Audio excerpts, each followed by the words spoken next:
국회의원 김영선이 있습니다. 그 위에는 김영선보다 세지만 아내에게 구박받고 밥 대로 안 합니까 자꾸? 대로 안 합니까 자꾸?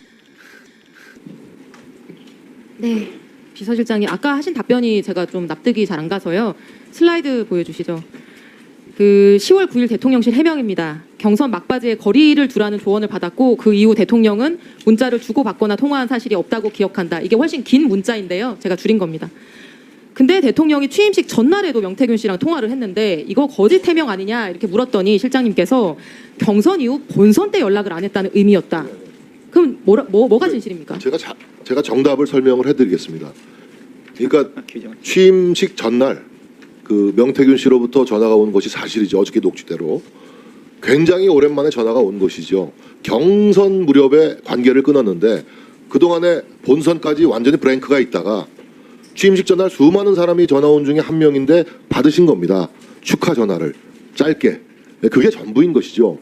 그러니까 계속 명태균 씨와의 관계를 유지해오고 문자하고 전화하고 한 게 아니고 경선 과정에서 관계가 단절됐는데 그 이후 취임식 전날 당선 이후에 전화가 온 것을 받은 것이다. 그래서 설명을 무슨 제가 말씀이신지 알겠는데 국민들이 바보가 아니기 때문에 국민들은 대통령의 이 해명을 보고 누구라도 대통령은 명 씨와 경선 이후에 문자를 주고받거나 통화한 사실이 없다고 기억한다고 하셨기 때문에 당연히 당선 이후든 축하 전화든 그 이후에는 완전히 연락이 끊긴 관계구나라고 다들 이해를 했던 겁니다. 그렇게 기억한다라고 말씀을 하신 겁니다. 대통령이 잘못 말씀을 하셨든 또는 대통령실이 잘못 해명을 하셨든 이 부분은 국민들한테 사과하셔야 되는 부분이라고 생각을 합니다. 오인을 유발했기 때문에요.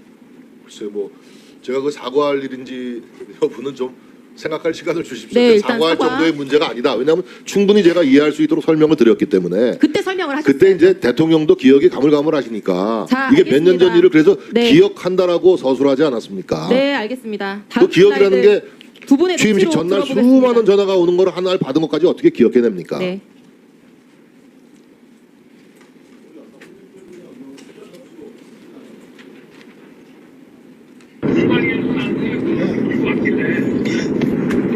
김영선이 경선 타고 열심히 뛰었으니까 너는 김영선이 좀 해줘라 그랬는데 이게 말이 많네. 진짜 평생을 잊지 않겠습니다. 고맙습니다. 예. 근데 어제 이 녹취록 공개 후에 재미있는 대통령실 입장이 나왔습니다. 다음 슬라이드.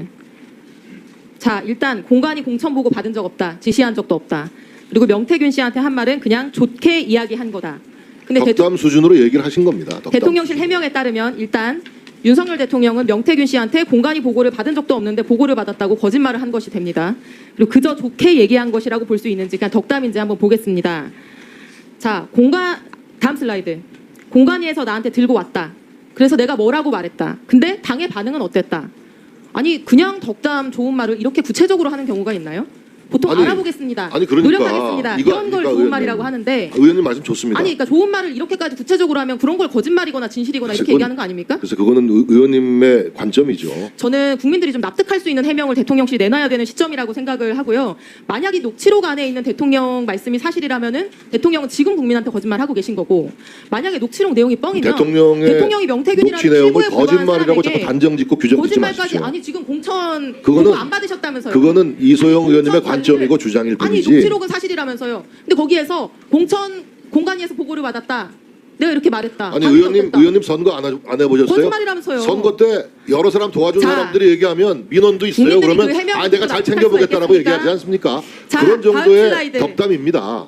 자, 김건희 여사와 명태균 씨 사이의 카톡입니다. 철없이 떠드는 우리 오빠 용서해 주세요. 무식하면 원래 그래요. 지가 뭘 안다고. 저는 명 선생님께 완전히 의지하는 상황이고 명 선생님의 식견이 가장 탁월하다고 장담합니다. 해결할 유일한 분이고요. 대통령실은 여기 등장하는 무식한 오빠가 대통령 아니고 친오빠다 설명했는데 여전히 유효합니까? 네, 그렇게 들었습니다. 네, 그럼 다른 오빠도 한번 만나보겠습니다. 다음 틀어주세요. 지 마누라가 옆에서 아니 오빠 명 선생님 그거 처리 안 했어? 명 선생님이 이렇게 놀라셔가지고 전화 오게끔 만드는 게 오빠 대통령으로 자격 있는 거야? 이 오빠도 친오빠일까요, 실장님? 그래서 저건 그 누구의 목소리인지 잘 모르겠습니다. 명태균 씨가 말한 건데요. 명태균 씨가 지칭하는 게 글쎄요, 친오빠일까요? 저거는 대통령 영부인의 목소리가 아닌 것 같습니다. 네, 저는 아까 그 카톡에 등장하는 철없이 떠드는 그 오빠랑 같은 오빠인 것 같은데요. 제가 정말 궁금한 거는 영부인이 되실 분이었던 분인데 명태균이라는 사람에게 선생님 식견이 가장 탁월하다고 장담한다, 사과드린다 이렇게 아부를 하고 굽신거리고 있다는 거예요. 우리가 다 듣기에도 그래서 부끄러워. 그 워딩 자체를 아부라고 또 규정하십니다. 이 자기적으로 의도적으로 자꾸 그렇게 선생님이 왜곡해서 가장 하시면 안 되죠. 탁월하십니다. 해결할 유일한 능력이 그 워딩이 있습니다. 어떻게 이거를 이제 아부라고 아부입니까? 하는 거예요. 이게 사실이 아니라면 그럼 뭡니까? 아부가 아니면. 자, 명태균 씨 대단한 인물인 것 같은데 다음 슬라이드 들려주세요. 오선 현역 의원인 김영선 의원과 나눈 대화입니다. 틀어주세요. 대통령이 알아서 하겠다 하는데 왜 그래요? 원이 대통령입니까? 내가 지시받았다 못안 내려왔다 했잖아. 하지 말라는 게 아니잖아. 원인 거 다 윤석이라고 전해 윤석이 뭐라 할줄 압니까 나한테? 시키면 왜 시킨 대로 안 합니까 자꾸? 김영선 의원 당시에 막 선거 당선된 오선 현역 의원, 지금 국회의장과 선수가 같습니다. 명태균 씨는 정치나 행정의 기준으로 보면 아무것도 아닌 분이죠. 근데 오선 의원한테 소리를 치고 왜 시키는 대로 안 하냐, 이 음성 시간 관계상 들려드리지 못한 부분에 권력을 쥔 김건희한테 딱 붙어야 육선한다 훈계를 하고 잡소리 하지 말라고 면박까지 줍니다. 요즘 알바생한테도 이렇게 할 수 없는 거거든요. 글쎄 뭐 명태균 씨는 제가 언론을 보니까 여야의 많은 유명 정치인들과 조금 이따 사전에 답변하시고요. 교류가 있었던 분이더군요. 네, 마지막 슬라이드 보여주세요. 네. 제가 보여드린 이 세 개의 녹취와 카톡 안에서의 권력 서열입니다. 등장인물은 네 분이고요. 제일 밑에는 오선 국회의원 김영선이 있습니다. 그 위에는 김영선보다 세지만 아내에게 구박받고 바보짓하는 대통령이 있고요. 그 위에는 김건희 여사가 있지만 그 위에는 이분들이 아부하고 거짓말까지 해서 기분 맞춰주는 명태균 씨가 있습니다. 이런 관계가 어떻게 가능할까요? 부장님. 너무 어려운 질문이라 답변하기가 어렵습니다. 답변할 말씀이 없으신 거겠죠? 일방적인 주장, 음해성 문제 제기에는 답변할 수가 없습니다. 여기 무슨 일방적인 주장과 음해가 있습니까? 상입니다. 예, 이소영